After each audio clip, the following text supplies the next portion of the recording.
সুনামগঞ্জবাসী তথা এই নতুনপাড়া নিবাসী যারা আছেন সকলেই এই বর্তমান সময়ে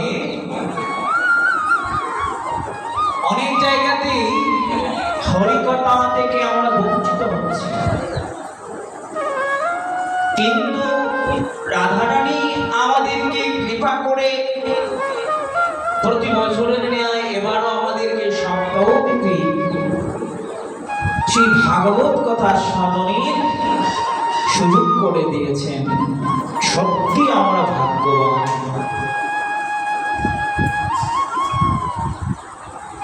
সর্বাগ্যে একটু জানার চেষ্টা করব শ্রবণ। সকলেই তো শ্রবণ করি গৌর কথা, হরি কথা, ভক্ত মুখে কথা, হরি নাম সংকীর্তন সকলেই তো শ্রবণ করি। মা এ দাসের মনে হচ্ছে প্রথমেই জানা উচিত শ্রবণটা কি করে করতে হয়।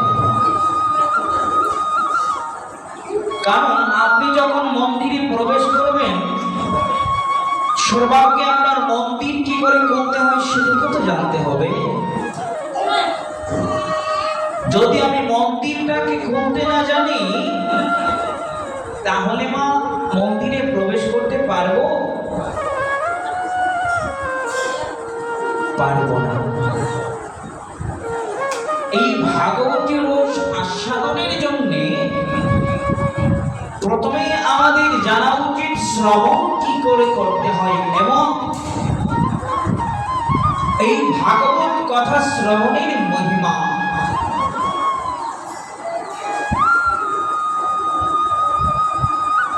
সকলে জানি কায় মন চিত্তে, কায় মন বাক্যে হরি কথা শ্রবণ করতে হয়। ঠিক তো? কায়টা কি সকলে জানি? কায় শব্দের অর্থ হচ্ছে দেহ। মনটাকে তো সবাই জানি। মনটাকে কে কে চিনি গো? সকলে চিনি মন। এই যে এখানে আমি কথা বলছি, অনেকের মন এখানে, আবার অনেকের মন আশেপাশে, কে কি করছে একটু দেখে নি। আবার কারো কারো মন রয়েছে কোথায়, যে আমার ঘরে অনেকেই রয়েছে, আমার ছেলেটা জানি কি করে। অনেকের মনে মনে আবার আছে আমি চলে আসলাম তো এখানে, যদি আমার স্বামী দোকান থেকে এসে আমাকে পান না, আমাকে খুঁজে। এই যে চঞ্চল মন, এই মনটাকেও যে আমার গোবিন্দের চরণে সমর্পণ করতে হবে। মা এই বাক্যটা কি? যা দিয়ে আমার কথা বলি সেটা হচ্ছে বাক্য। যতক্ষণ সময় আপনি হরি কথা শ্রবণে থাকবেন, যতক্ষণ সময় আপনি হরি নাম সংকীর্তন শ্রবণে থাকবেন, ততক্ষণ সময় আপনার এই মন, এই দেহ, এই বাক্যটাকে এই রাধা গোবিন্দের চরণে সমর্পণ করে দিয়ে তারপর হরি কথা, হরিনাম শ্রবণ করবেন। যদি আপনি আপনার মনটাকে সেই ভাগবতের মধ্যে না ডুবাতে পারেন, তাহলে আমি বলেই যাব, আপনি শুনেই যাবেন।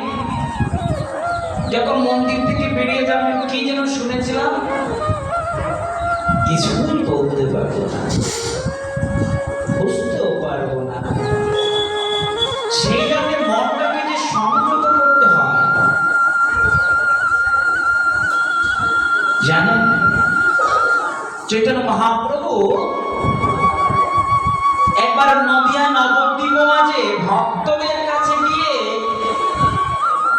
যশটি হাতে নিয়ে যাচ্ছেন, বলছেন এই তোরা কে কোথায় আছিস, আমাকে কর দে।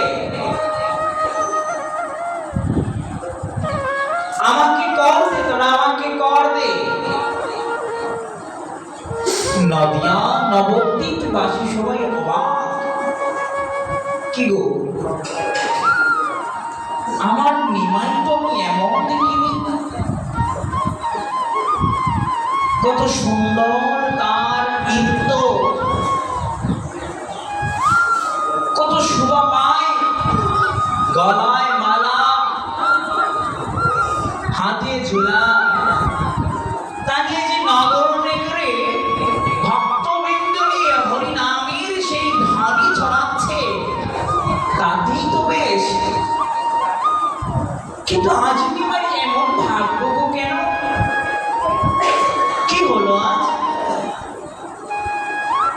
চৈতন্য মহাপ্রভু যশটি হাতে নিয়ে সকলের কাছে গিয়ে বলছেন, দাও দাও, তোমরা আমাকে কর দাও, কর দাও। নবদ্বীপবাসী সবাই অবাক হয়ে গেল। কয়েকজন ভক্ত জড়ো হয়ে গিয়ে বলতেন, প্রভু প্রভু, আজ তোমার কি এমন ভাবের উদয় হলো? হরিনাম সংকীর্তন ছেড়ে আজ যষ্টি হাতে নিয়েছো, কর চাচ্ছ? আমরা তো জানি কর যদি চান তাহলে চাঁদ কাজী আমাদের কাছে কর চাইবেন, আপনি চাইছেন কেন?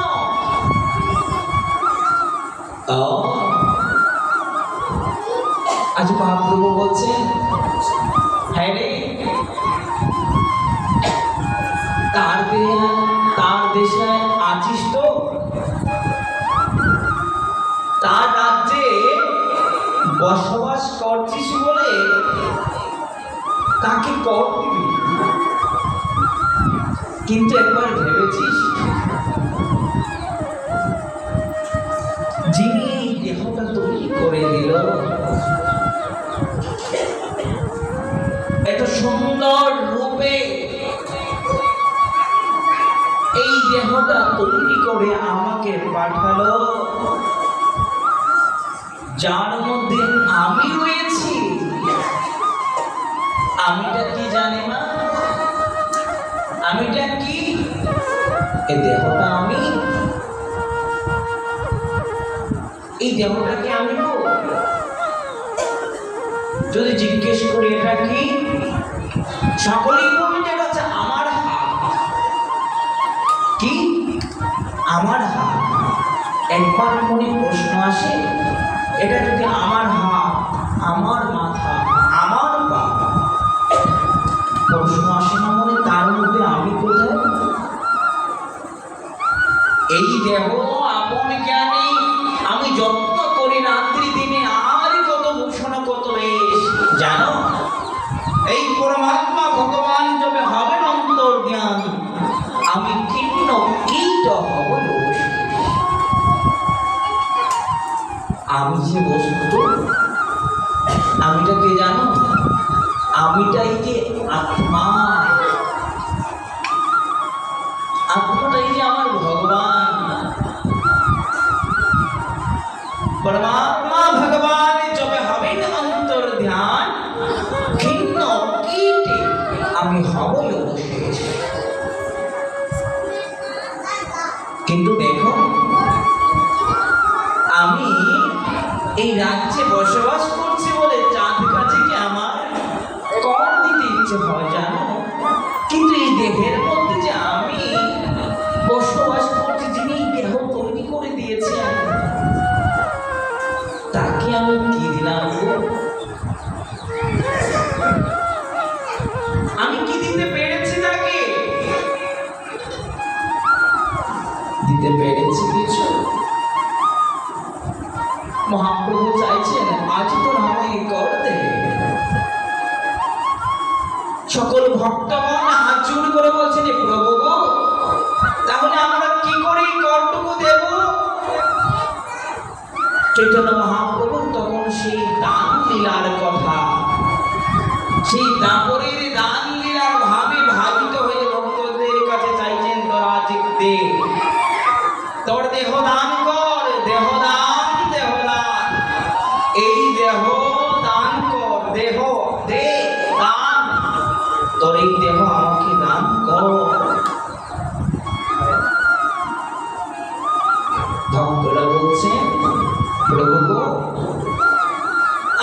করে দান করব? আমাদেরকে একটু বুঝিয়ে বলো। ও ব্রহ্মচারী দেখেছ? ব্রহ্মচারী যারা পরম ব্রহ্মের সঙ্গে যুক্ত হয়ে সর্বক্ষণ রাধা গোবিন্দের সেবায় নিমিত্ত থাকে, যারা বিচরণ করেন তারাই তো ব্রহ্মচারী। তাদের চিন্তাটুকু হচ্ছে আমার গোবিন্দ নিয়ে, তাদের মনের ভাবটুকু হচ্ছে আমার রাধা মাধব নিয়ে, তাদের মনের ভাবটুকু হচ্ছে আমার সেই প্রাণের কানাইকে নিয়ে। যদি কিছু করতে হয় সেটা আমার জন্য নয় তো। কাজে যাচ্ছেন, আমার কাজ নয়, আমার কানার জন্য নাড়ু নিতে হবে তো। নাড়ু যখন নিতে হবে তাহলে তো আমার অর্থের প্রয়োজন। সেজন্য আমার কানার সেবার জন্য আমি অর্থ উপার্জনে যাচ্ছি। দেখো ভাব,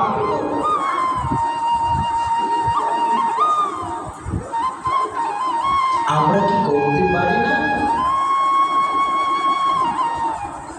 সে ভাবটুকু হৃদয়ে আসে কখনো?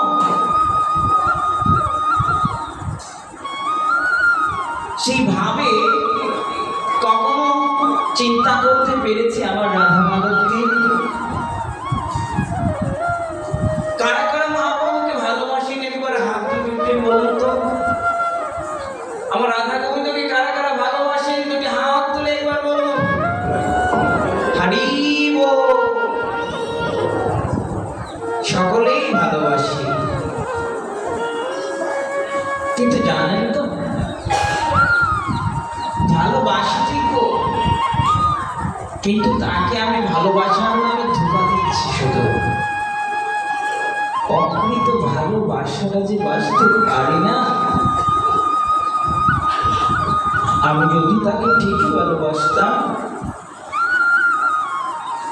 তাহলে এই মন এই প্রাণ সব সময় তারই কথা বলতো, জানো। দিনের পর দিন, রাতের পর রাত তাকেই চিন্তা হতো। করি না তো, কেউ করি না, জানো, কেউ করি না। শুধু নিয়ম রয়েছে ষোলমালা, ষোলমালা জপ করেছি, নিয়ম রয়েছে চারমালা, চারমালা জপ করেছি, তারপর কোথায় কর্ম আমাকে ভুলিয়ে দেয়। তাহলে আমি কি করে ভালোবাসলাম? দেখো, যে যাকে ভালোবাসে যখন যেখানে যাবে তাকে নিয়েই চিন্তা করবে, জানো। যদি কোনো ভালো খাবার খাইস, আমি যদি আমার গোবিন্দকে খাবার দিতে পারতাম, ভালো কোনো প্রকৃতি দর্শন করি, এত সুন্দর প্রকৃতি, তারই তো করা যদি আবার তাকে দিয়ে নিয়ে আমি দর্শন করাতে পারতাম, ভাবটুকু হয় হয়তো। কারণ আপন করে নিতে পারি না যে। গুরুদেব কৃপা করবেন কি করে, জানো। গুরু কৃপা যে পাবো, এই যে জল যে আমি রাখবো একটি থলিতে, একটি বস্তুতে, সে বস্তুটা কি ভালো? একটি কলসিতে যে আমি জল রাখবো, আমার এই কলসি তো ভালো নয়, এই কলসি ছিদ্রে ভরা, জানো। সর্বক্ষণ আমাদেরকে ছিদ্র করে দেয় জলটি দিয়েছে, জানো। কাম, ক্রোধ, লোভ, মদ, মোহ, মাৎসর্য, এই স্মরণীয় যে আমাদেরকে ভালো থাকতে দেয় না। তাকে বশ করতে হলে একটাই উপায়, গুরু চরণ ধরো, হরিনাম করো।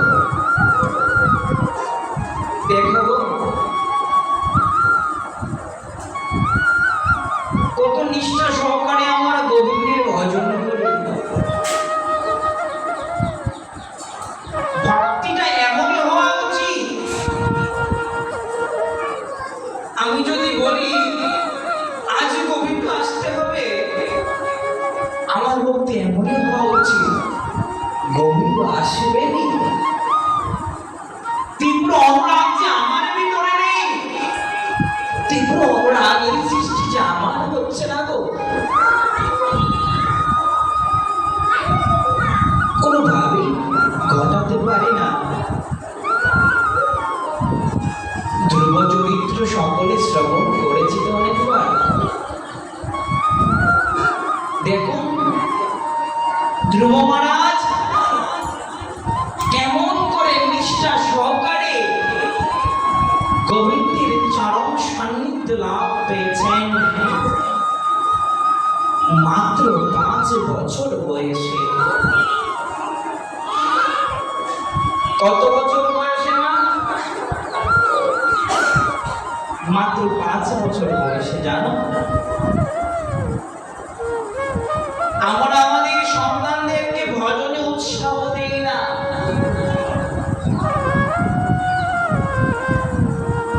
কারা কারা চায় আমার একটা ছেলে ভক্ত হোক? কেউ চায়? এই যে 1 জন 2 জন মা চাচ্ছেন তো, সবাই চাই না। কেন জানো? কত ঝামেলা, কত পরিশ্রম তার মধ্যে। প্রতিদিন ভাল লাগে বলো? ভোরে উঠে মঙ্গল আরতি করতে ভাল লাগে? সহ্য হয় না? এই কষ্ট করে না হয় নিয়ম সেবা মাসে একটু করে নিলাম, প্রতিদিন হয়? কারণ ছেলে যখন ভক্ত হবে তার তো সেই নিয়মের নিষ্ঠা ভক্তির মধ্যে তার থাকতে হবে।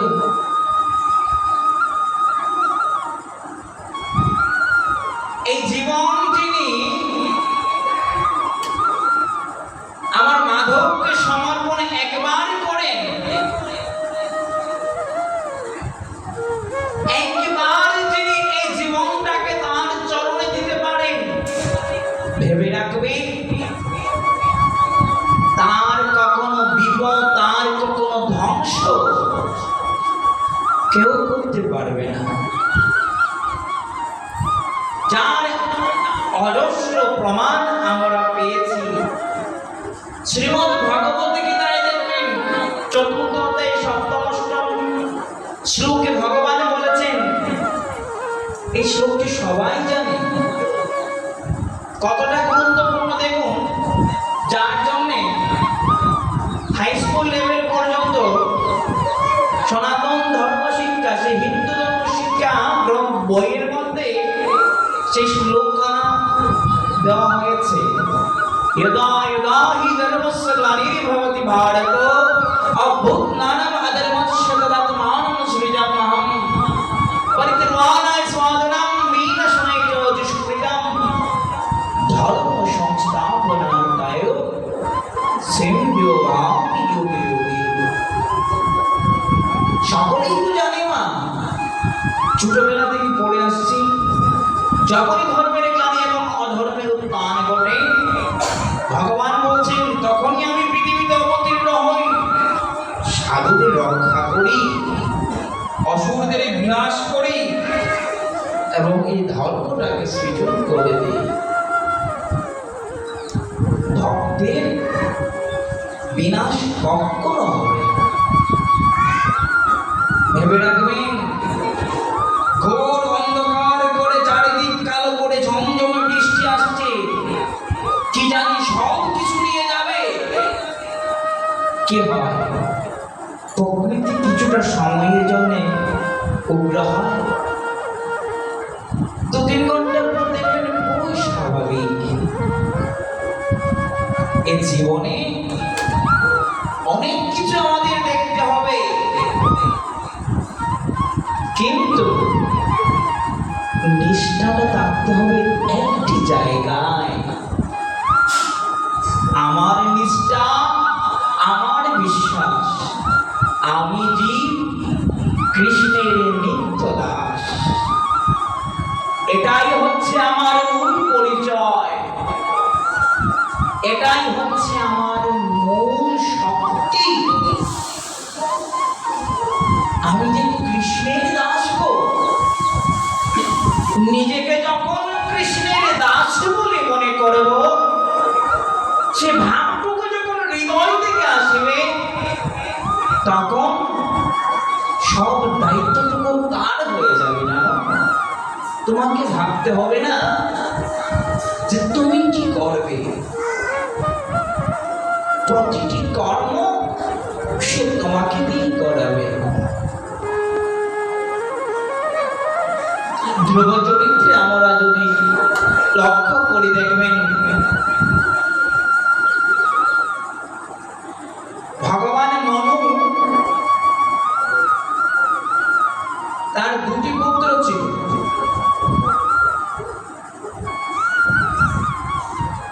একটি পুত্রের নাম ছিল কি উত্তানপাদ। তার দুটি স্ত্রী ছিল, তার সহধর্মী ছিল দুইজন। একজনের নাম ছিল কি সুনীতি, সুনীতি যার নীতি সুন্দর, যার নীতি শুদ্ধ, তাকেই তো বলা হয় সুনীতি।